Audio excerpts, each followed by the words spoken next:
नमस्कार दोस्तों, आप सभी का study for UPSC PC channel में स्वागत है। कुछ देर पहले ही सभी जगहों पर भ्रम फैल गया था 2 दिन से कि भाई एग्ज़ाम जो है वो जनवरी में होगा, 19 जनवरी का था। तो उसी को लेकर आयोग ने नोटिफिकेशन जारी किया है। ये वीडियो किस चीज़ का होगा? तो ये वीडियो दरअसल में इकोनॉमिक्स एमसीक्यू का है वीडियो। इन्हीं सब चक्करों में पढ़ाने का समय ही नहीं मिल पाता है। तो ठीक है, पहले मैं ये सूचना दे देता हूँ आपको। आयोग के वेबसाइट से ही मैंने ये डाउनलोड किया।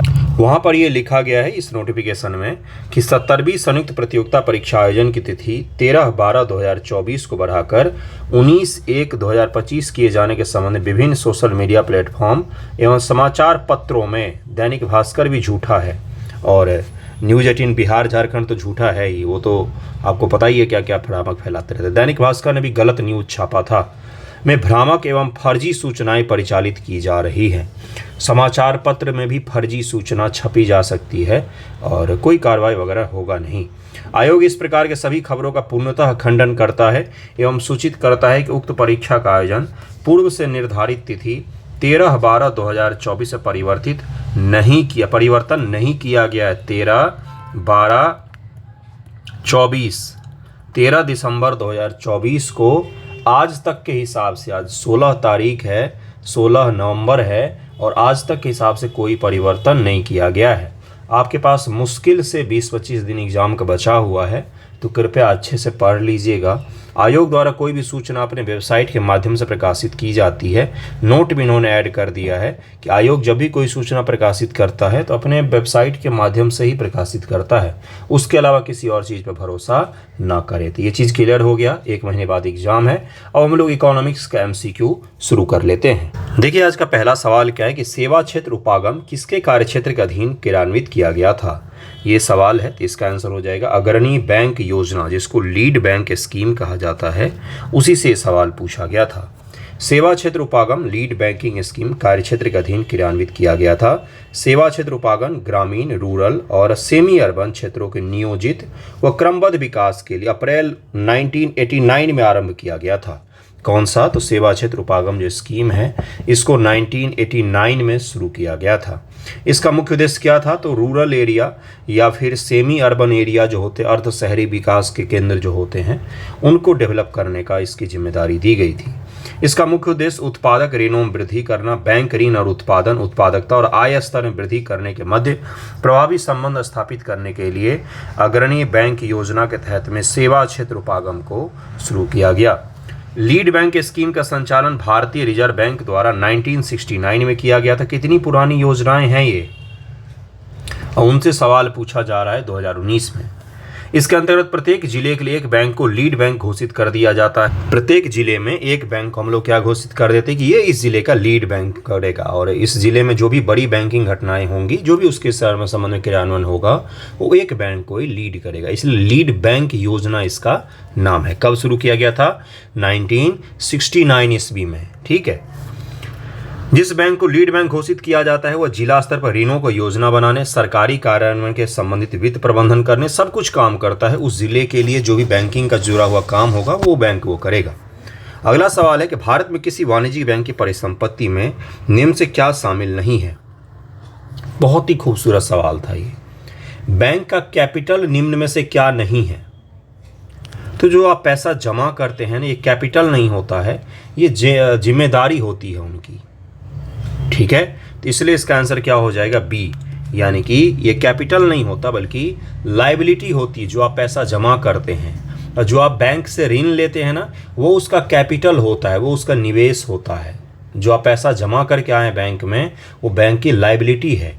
ठीक है, तो कौन सा चीज़ शामिल नहीं है? तो जमा जो आप करते हैं परिसंपत्ति, वो उसका कैपिटल में शामिल नहीं होता है। अगला सवाल, हाल ही में भारतीय बैंकों वित्तीय संस्थानों द्वारा अंतर ऋणदाता करार, इंटर क्रेडिटर एग्रीमेंट पर हस्ताक्षर करने का क्या उद्देश्य है? इंटर क्रेडिटर जो ऋण देते हैं उनके बीच में एक एग्रीमेंट पर साइन किया गया था। इसका तात्पर्य क्या था कि 50 करोड़ या अधिक की दबाव युक्त परिसंपत्ति का जो यह इतनी बड़ी बड़ी भाषा आपको समझ में नहीं आएगी, आसान भाषा में समझाता हूँ। इसका मतलब था 50 करोड़ या उससे अधिक परिसंपत्ति का अगर ऋण दिया है बैंकों ने मिलकर, तो सारे बैंक इकट्ठे हो जाएंगे। मान लीजिए कोई पर्सन ए है, इसको 50 करोड़ या उससे ज़्यादा का ऋण दिया गया है बैंकों के द्वारा, अलग अलग बैंकों के द्वारा, तो सारे बैंक इकट्ठा होकर इससे ऋण की वसूली करेंगे। दरअसल में इसका मतलब यही है। तो इसका आंसर क्या हो जाएगा? डी हो जाएगा।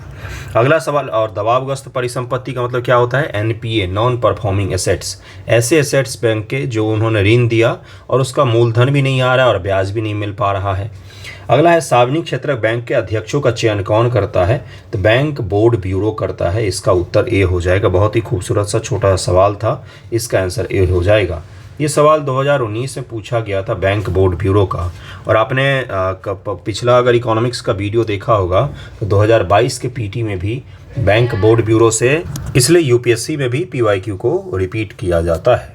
अगला सवाल देखिए क्या है कि भुगतान प्रणाली आंकड़ों के भंडारण, storage of payment system data के संबंध में रिजर्व बैंक के हाल का निर्देश, जिसे प्रचलित रूप से डेटा डिटेक्ट के रूप में जाना जाता है, भुगतान प्रणाली प्रदाताओं को समादेशित करता है। इसमें ये पूछा गया है कि आरबीआई ने 2018 में क्या किया था। तो भुगतान जो प्रणाली होती है, तो भुगतान अगर आपका किसी ने किया हुआ है तो आप उसको संभाल कर रखें, ये बोला गया था उसमें गाइडलाइन में कि कितने दिनों तक आपको भुगतान का रिकॉर्ड बनाकर रखना है। ये 2018 के संबंध में है। ये सवाल अब तो नहीं पूछेगा, ये रिलेवेंट हो गया है। हालांकि इसको पढ़ लेते स्टेटमेंट को। वे यह सुनिश्चित करेंगे कि उनके द्वारा संचालित भुगतान प्रणालियों से संबंधित समग्र आंकड़े एक प्रणाली के अंतर्गत केवल भारत में भंडारित किए जाएं। वे यह सुनिश्चित करेंगे कि इस प्रणाली का स्वामित्व और संचालन सार्वजनिक क्षेत्र के उद्यम ही करें। अगला है कि कैलेंडर वर्ष की समाप्ति तक भारत के कैग को रिपोर्ट प्रस्तुत करेंगे। ऐसा कुछ नहीं था, केवल पहला ही था कि भारत में उस रिपोर्ट को क्या करना पड़ेगा, उस डेटा को क्या करना पड़ेगा, तो भंडारित करना पड़ेगा। अगर आपका कोई पेमेंट कर रहे हैं, जैसे वीज़ा, आपके कार्ड पर लिखा होगा ना वीज़ा, या मास्टर कार्ड लिखा होगा, तो ये सभी कंपनियां बाहर की हैं जो पेमेंट गेटवे के तौर पर भारत में काम करती हैं। तो इनके थ्रू कोई पेमेंट हुआ है तो उससे जुड़े हुए डेटा को भारत में ही स्टोर करेंगे। भारतीयों का डेटा भारत से बाहर नहीं जाना चाहिए। इसी को लेकर अप्रैल 2018 में आरबीआई ने भुगतान प्रदाताओं को लेकर गाइडलाइन जारी किया था। अगला सवाल है, किसी अर्थव्यवस्था मुद्रा गुणक, मनी मल्टीप्लायर निम्न में से किस एक के साथ बढ़ता है? ये सवाल पूछा गया है। इससे पहले भी अब वाले वीडियो में आपको दिखेगा, आज भी दिखेगा और आगे के भी वीडियो में ये सवाल आपको दिखेगा। तो जनता की बैंकिंग आदतों में वृद्धि करने से क्या हो जाता है? तो मनी मल्टीप्लायर जो है वो बढ़ जाता है। ये रिपीटेड सवाल है, छठे का आंसर हो जाएगा बी। अगला सवाल है कि भारत में सार्वजनिक क्षेत्र के बैंकों के संचालन के संबंध में निम्नलिखित कथनों पर विचार कीजिए। सार्वजनिक जो पब्लिक सेक्टर के बैंक होते, सार्वजनिक जब भी आए तो सरकारी समझ लेना आप, ठीक है। पिछले दशक में भारत सरकार द्वारा सार्वजनिक क्षेत्र के बैंकों में पूंजी के अंतर्वेशन में लगातार वृद्धि हुई है। सार्वजनिक क्षेत्र के बैंकों को सुव्यवस्थित करने के लिए मूल भारतीय स्टेट बैंक के साथ उसके सहयोगी बैंकों का विलय किया गया है। पहले का आंसर क्या हो जाएगा? केवल दूसरा यहाँ पर सही है, पहला यहाँ पर गलत दिया हुआ है। अंतर्वेशन का मतलब होता है इन्फ्यूजन। पिछले दशक में सार्वजनिक क्षेत्र के बैंकों की स्थिति को सुधारने सुदृढ़ करने के लिए भारत सरकार ने बैंकों पूंजी का अंतर्वेशन किया है, ये सही था यहाँ पर। और अगला देखिए क्या है, दूसरा स्टेटमेंट है कि सार्वजनिक क्षेत्र के बैंकों को सुव्यवस्थित करने के लिए विलय भी किया गया है भारतीय स्टेट बैंक के साथ उसके सहयोगी बैंक। जैसे भारतीय स्टेट बैंक की एक महिला बैंक शाखा बनी थी तो जिसका विलय कर दिया गया था। लेकिन पहला गलत क्यों है यहाँ पर? क्योंकि यहाँ पर लगातार शब्द का यूज किया गया है। हर साल बैंकों में पुनर्वित्तकरण नहीं किया है भारत सरकार ने। पुनर्वित्त का मतलब क्या होता है? बैंकों को बार बार पैसा देना ताकि वो चल सकें सही तरीके से। तो ये बार बार नहीं किया गया, लगातार नहीं हुआ है, समय समय पर भारत सरकार ने जरूर किया है। एक शब्द के कारण पहला स्टेटमेंट गलत हो गया यहाँ पर, इसीलिए दूसरा इसका आंसर हो जाएगा। दूसरा बिल्कुल सही है। एक योजना भी चलाया गया था मिशन इंद्रधनुष के तहत में 2018 ईस्वी में 80,000 करीब में 81,000 करीब में पैसे दिए गए थे बैंकों को। उस समय हमारे जो बैंक हैं वो एनपीए की समस्या से गंभीर रूप से जूझ रहे थे। अगला सवाल है कि निम्न से कौन सा एक कथन वैध मुद्रा लीगल मनी टेंडर के अर्थ को सही वर्णित करता है? वैध मुद्रा क्या होता है? Legal money tender. प्रधानमंत्री जी का 8 नवंबर 2016 ईस्वी का अगर आपने भाषण सुना होगा तो उसमें उन्होंने बोला था कि कि आज रात 12 बजे से 500 और 1000 की मुद्राएं लीगल टेंडर नहीं रह जाएगा। वहीं से ये सवाल उठाया है यूपीएससी ने। उसके अगले के अगले वर्ष इसने पीटी एग्जामिनेशन ने पूछा कि लीगल टेंडर मनी का सही वर्णन क्या है। पहला है कि न्यायालय के विधिक मामलों के लिए फीस की चुकाने में जो मुद्रा दी जाती है, सवाल पूछ सकता है बीपीएससी में। अगला है स्टेटमेंट कि वह मुद्रा जो कोई ऋणदाता अपने दावों के निपटान में स्वीकार करने के लिए बाध्य होता है। चेक, ड्राफ्ट, विनिमय बिलों आदि के रूप में बैंक मुद्रा किसी देश में चलन में धातु मुद्रा नहीं। वह मुद्रा जो कोई ऋणदाता अपने दावों के निपटान, मतलब कि आपने 100 रुपया किसी को ऋण दिया, आपको वो अगर कैश में भुगतान कर रहा है तो आप उसको कभी मना नहीं कर सकते हैं। आप ये नहीं बोल सकते कि मैं ये कैश नहीं लूँगा। अगर आपको चेक में भुगतान करे तो आप बोल सकते हो मैं चेक में नहीं लूँगा। आपको अगर वो ऑनलाइन भेज रहा है तो आप बोल सकते हो कि मैं ऑनलाइन नहीं लूँगा। लेकिन कैश को, जैसे आपने देखा होगा कई सारे जो ऑटो वाले होते हैं बोलते ये 10 का सिक्का नकली है, हम नहीं लेंगे, क्योंकि ये छोटा है आकार में। वो क्या है, अगर आपने इस देश की करेंसी को लेने से मना करते हैं तो देशद्रोह का मुकदमा लगता है उस पर। तो इसलिए लीगल मनी उसको कहा जाता है। भारत सरकार के द्वारा मान्यता प्राप्त वो मनी है, उसको कोई लेने से मना कर ही नहीं सकता है इस देश में। ठीक है, इसीलिए इसको क्या कहा जाता है, लीगल टेंडर। कोई ऋणदाता अपने ऋण को ख़त्म करने के लिए जो उसको पैसा दिया जा रहा है उसको मना नहीं करेगा, वही होता है लीगल टेंडर। अगला सवाल है पूंजी पर्याप्तता अनुपात। CAR वह राशि है जिसे बैंकों को अपनी निधियों के रूप में रखना होता है, जिससे वो यदि खाता धारकों देयताओं का भुगतान नहीं करने से कोई हानि होती है तो उसका प्रतिकार कर सकें। CAR का निर्धारण प्रत्येक बैंक द्वारा अलग अलग किया जाता है। नहीं, CAR RBI के द्वारा, CAR, CRR ये सब RBI के द्वारा निर्धारित किया जाता है। CRR, SLR ये सब जो पढ़ते होंगे आप लोग, ये सब RBI के द्वारा किया जाता है। तो इसलिए पहला यहाँ पर सही हो जाएगा, दूसरा यहाँ पर गलत है। पूंजी पर्याप्तता अनुपात, कैश कितना कम से कम बना कर रखना है उसी का एक लगभग में अनुपात होता है। पूंजी पर्याप्तता अनुपात देश के केंद्रीय बैंक के द्वारा किया जाता है। 1992 के पश्चात पूंजी पर्याप्तता अनुपात जो प्रणाली है उसको अपनाया गया था। कभी कभी समाचारों में आने वाले पद व्यापारिक छूट कर, मर्चेंट डिस्काउंट रेट, ये क्या होते हैं, ये आज भी पूछा जा सकता है आपसे, क्योंकि अभी भी न्यूज़पेपर में आते हैं। ये मर्चेंट डिस्काउंट रेट क्या है ये? या किसी बैंक द्वारा किसी व्यापारी को उस बैंक के डेबिट कार्ड के माध्यम से भुगतान स्वीकार करने के लिए दिया जाने वाला प्रोत्साहन है। अगला है, या बैंकों द्वारा अपने ग्राहकों को वस्तुओं और सेवाओं को क्रय विक्रय हेतु वित्तीय लेन देन के लिए डेबिट कार्ड का प्रयोग करने पर वापस दी जाने वाली राशि है। या बैंक द्वारा किसी व्यापारी पर अपने ग्राहकों के डेबिट कार्ड से भुगतान लेने पर लगाया जाने वाला शुल्क है। इसी को क्या कहा जाता है, मर्चेंट डिस्काउंट रेट। यह बैंक द्वारा किसी व्यापारी पर लगाया जाता है जो अपने ग्राहकों को डेबिट कार्ड से भुगतान लेते हैं, तो उस पर जो शुल्क लगाया जाता है उसी को कहा जाता है मर्चेंट डिस्काउंट रेट, MDR। जरूर ध्यान में रखिएगा। अगला सवाल है, ATM से सवाल पूछा है कि निम्न से कौन भारत के सभी ATM को जोड़ता है? तो ये भारतीय राष्ट्रीय भुगतान निगम, national payment corporation of India जो है NPCI, ये UPI और उसके साथ साथ ATM, इन सभी का काम यही देखता है। भारत में सभी ATM को जोड़ने वाला नेटवर्क नेशनल फाइनेंस स्विच, राष्ट्रीय वित्तीय स्विच ATM नेटवर्क का संचालन भारतीय राष्ट्रीय भुगतान निगम द्वारा किया जाता है। अगला सवाल है कि निम्नलिखित में कौन राष्ट्रीय पेंशन प्रणाली में सम्मिलित हो सकते हैं?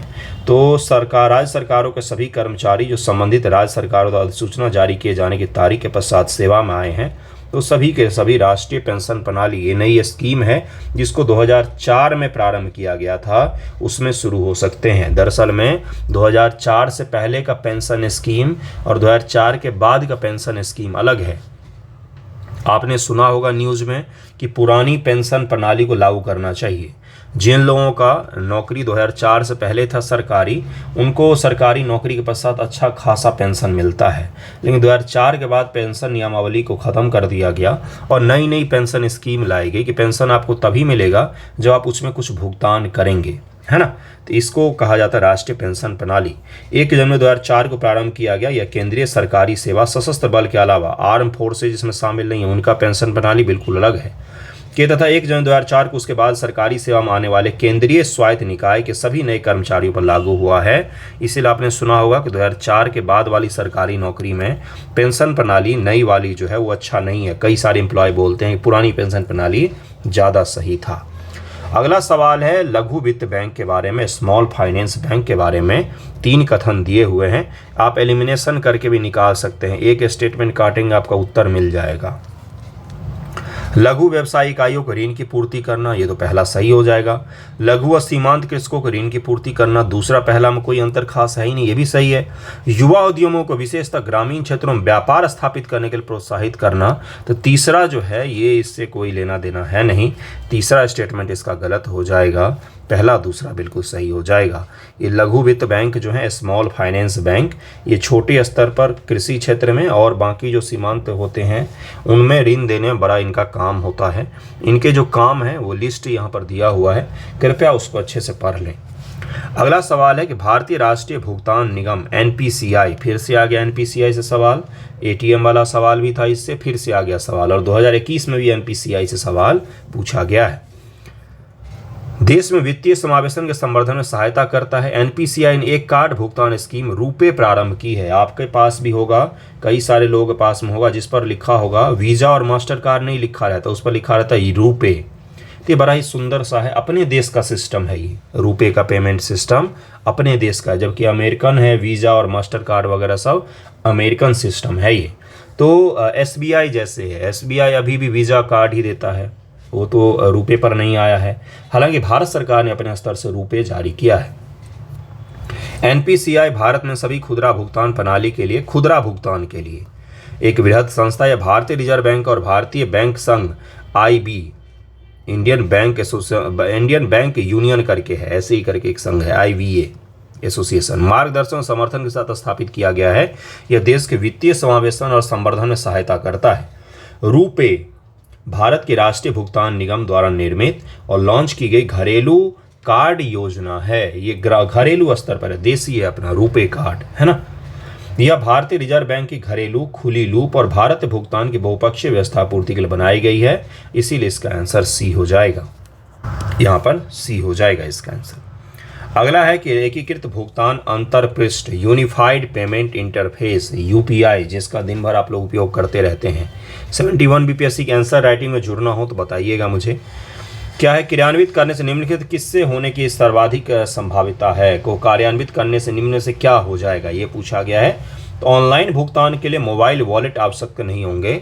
याद कीजिए, पेमेंट आपने ऑनलाइन कब से करना शुरू किया है, हाल फिलहाल में किया होगा तब तो नहीं।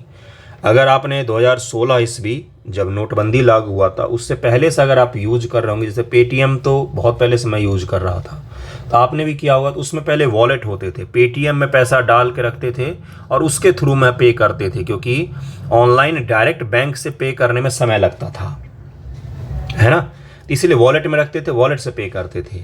जबकि अब क्या हो गया, अब डायरेक्ट UPI से 20 सेकेंड का पेमेंट का इसका समय है, 20 सेकेंड में आप किसी भी बैंक से बैंक में पैसा ट्रांसफ़र कर सकते हैं।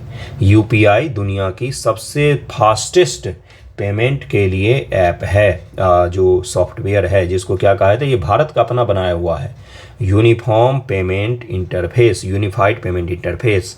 रघुराम राजन जी हैं, उनका नाम सुना होगा आपने, वो इसको विकसित करने में उनकी बड़ी भूमिका रही है, इसका आंसर ए हो जाएगा। UPI national payment corporation of India द्वारा लॉन्च किया गया, RBI द्वारा रेगुलेटेड एक सिस्टम है। इसके माध्यम से 2 अलग अलग बैंक अकाउंट में त्वरित गति से धन अंतरण किया जाता है। जो आप दिन भर यूज करते हैं उससे जब सवाल पूछा जाएगा तो उसमें कन्फ्यूजन हो सकता है, इसलिए ध्यान से इसको पढ़िएगा। जैसे UPI की लिमिट कितनी है, कितना तक आप एक दिन में पे कर सकते हैं, ये सब चीज़ भी सर्च कर लीजिएगा, ये चेंज होता रहता है। इसका FDI के अंतर्वाह से संबंध नहीं है, ना ही सब्सिडरी से इसका कोई लेना देना। 2 दशक में पूरी तरह से भौतिक मुद्रा को डिजिटल मुद्रा में स्थान नहीं दिला सकता है, अतः विकल्प BCD पूर्णतः गलत है। विकल्प ए सही है, क्योंकि UPI को क्रियान्वित करने से किसी मोबाइल वॉलेट जैसे पेटीएम, एयरटेल मनी, फोनपे इत्यादि रखने की मजबूरी नहीं होगी। डायरेक्ट आप क्या कर सकते हैं, जैसे इन ऐप में भी अब UPI आ गया है, अब आप वॉलेट में पैसा थोड़ी नहीं रखते हैं, पेटीएम में थोड़ी नहीं रखते हैं, अब आप direct bank to bank transfer मारते हैं, है ना। अगला सवाल है 2016 का ईस्वी का सवाल आ गया है कि भारत में वित्तीय समावेशन को प्रोत्साहित करने के दृष्टिकोण से पेमेंट्स बैंक की स्थापना की जा रही है। इस दृष्टि से निम्नलिखित कदमों में से कौन सा सही होगा। फाइनेंशियल इंक्लूजन को लेकर पेमेंट्स बैंक बनाए जा रहे हैं, उसके बारे में स्टेटमेंट है। जिन मोबाइल टेलीफोन कंपनी और सुपर बाजार श्रृंखलाओं का स्वामित्व एवं नियंत्रण भारतीय व्यक्तियों के पास है, वे भुगतान बैंक के प्रवर्तक होने के योग्य होंगे। पेमेंट बैंक एक नया बैंकिंग का ढांचा खुला है देश में, जैसे इंडिया पोस्ट पेमेंट बैंक, आपने सुना होगा कि पोस्ट ऑफिस के थ्रू में भी आप बैंकिंग की एक्टिविटीज़ कर सकते हैं। तो उसी प्रकार के Airtel payment bank, Paytm payment bank, ये अलग प्रकार का ऑनलाइन बैंकिंग है जिसका कोई फिजिकल अपीयरेंस नहीं होता है, ये ऑनलाइन माध्यम से ही सारा काम करते हैं। भुगतान बैंक क्रेडिट कार्ड और डेबिट कार्ड दोनों जारी कर सकते हैं। भुगतान बैंक क्या पेमेंट बैंक जो होते हैं वो डेबिट कार्ड और क्रेडिट कार्ड जारी कर सकते हैं। भुगतान बैंक ऋण देने के कार्यकलाप नहीं कर सकते हैं, ऋण देने का काम नहीं कर सकते। क्या आप इंडियन पोस्ट पेमेंट बैंक से ऋण ले सकते हैं क्या? इसका उत्तर क्या हो जाएगा? बिल्कुल सही, पहला और तीसरा सही है यहाँ पर, दूसरा यहाँ पर गलत दिया हुआ है। क्रेडिट कार्ड जारी नहीं कर सकते क्योंकि ये बैंक ऋण देने का कार्यकलाप नहीं कर सकते। ये सेविंग बना सकते हैं, पैसे एक जगह से दूसरी जगह भेज सकते हैं, ये काम ये कर सकते हैं, ये ऋण नहीं दे सकते हैं।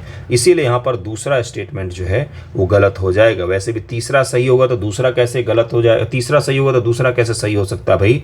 क्रेडिट कार्ड मतलब ऋण हो गया ना, क्रेडिट कार्ड का मतलब ऋण हो गया, तो वो कैसे हो सकता है? अगर तीसरा सही हो तो दूसरा तो अपने आप गलत हो जाएगा। बी इसका उत्तर हो जाएगा। इसी प्रकार से एग्जाम में भी सॉल्व कीजिएगा। अगला सवाल देखिए क्या है, इसमें एक कमेटी का नाम है जिसको हम लोग पढ़ेंगे नचिकेत मोर कहा जाता है। पेमेंट बैंक के लिए रिजर्व बैंक ने 2013 में डिस्कशन पेपर जारी किया था, जिसके पश्चात नचिकेत मोर समिति गठन किया गया। तत्पश्चात रिजर्व बैंक ने पेमेंट बैंक हेतु लाइसेंस जारी करने के लिए नियम कानून तय किए थे और इन भुगतान बैंकों को प्रवर्तक कंपनियों का स्वामित्व भारतीय व्यक्तियों के पास होना आवश्यक बनाया गया था। कोर बैंकिंग सॉल्यूशंस कभी कभी समाचारों में देखा जाता है।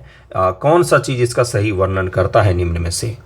तो यह बैंक की शाखाओं का वह तंत्र है जो उपभोक्ताओं को अपने खातों का संचालन बैंक के किसी भी शाखा से कर सकने की सुविधा देता है, चाहे उन्होंने अपना खाता कहीं पर भी खोला हो। नो मैटर, जैसे मेरा खाता अगर दरभंगा में होगा, मैं दिल्ली से भी उसको ऑपरेट कर सकता हूँ। इसी को कोर बैंकिंग शब्द से इसको तुलना किया जाता है, कोर बैंकिंग सॉल्यूशन। यह व्यावसायिक बैंकों पर कंप्यूटरीकरण के माध्यम से आरबीआई का नियंत्रण बढ़ाने का प्रयास है? नहीं, बिल्कुल नहीं, ये सब कुछ भी नहीं है। इसका उत्तर ए ही हो जाएगा, इसका उत्तर ए ही हो जाएगा। कोर बैंकिंग समाधान बैंकिंग शाखाओं नेटवर्किंग जाल प्रणाली है। जो कोर बैंकिंग बैंकिंग सेवा है जो नेटवर्किंग बैंक शाखाओं द्वारा प्रदान की जाती है, जिसमें उपभोक्ता बैंक की किसी भी शाखा से मूल लेन देन जरूरी बैंकिंग सेवाएं आसानी से प्राप्त कर सकते हैं। इसी को क्या कहा जाता है? कोर बैंकिंग सॉल्यूशन या समाधान इसको कहा जाता है। अगला सवाल है कि आरबीआई द्वारा घोषित कोषों की सीमांत लागत पर आधारित उधारी दर marginal cost of fund based lending rate MCLR, ये टर्मिनोलॉजी का खेल है इकोनॉमिक्स। MCLR क्या है यही पीटी में पूछ लिया जाएगा आपसे, तो वही यहाँ पर भी पूछा गया है कि MCLR का क्या उद्देश्य है। बैंकिंग चैप्टर में आप पढ़ते होंगे टूल अलग अलग, तो MCLR वहाँ भी पढ़ा होगा आपने। ये दिशा निर्देश उधारों की ब्याज दरें निर्धारित करने हेतु, कोई अगर ऋण दिया जा रहा है तो उसका ब्याज दर निर्धारित करने हेतु बैंकों द्वारा अपनाई गई विधि में पारदर्शिता बढ़ाने में मदद करेगा। MCLR कि कितना कोई बैंक जो है वो ब्याज का दर तय करेगा किसी को ऋण देते समय। यह दिशा निर्देश बैंक शाखा की उपलब्धता ऐसे ब्याज दरों पर सुनिश्चित करने में मदद करते हैं जो ऋण लेने वाले और बैंक दोनों के लिए न्याय संगत होते हैं। बिल्कुल सही है, दोनों स्टेटमेंट सही हो जाएगा, सी इसका उत्तर हो जाएगा।